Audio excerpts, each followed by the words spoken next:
We are here today at Spot Cafe in San Rafael, Bulacan. Ito ang kapaligiran ng lugar sa labas. This is highly recommended by people in TikTok and in other reels. So ito, dahil gaya-gaya ako pinuntahan namin. Dito pa lang ang ganda na ng lugar, oh. Nakaka-chill ang vibes dito. This is the bar area. Beside it is where the performance happens.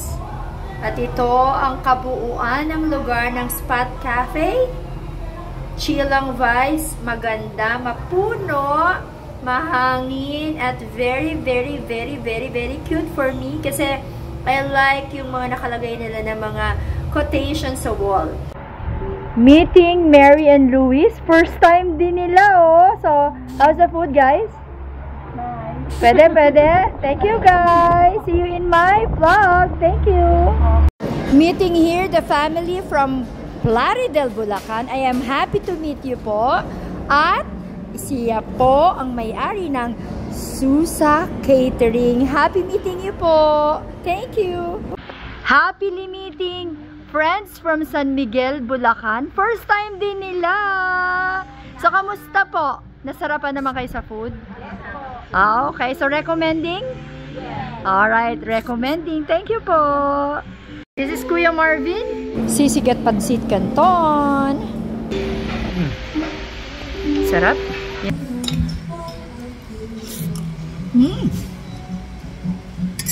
Sarap.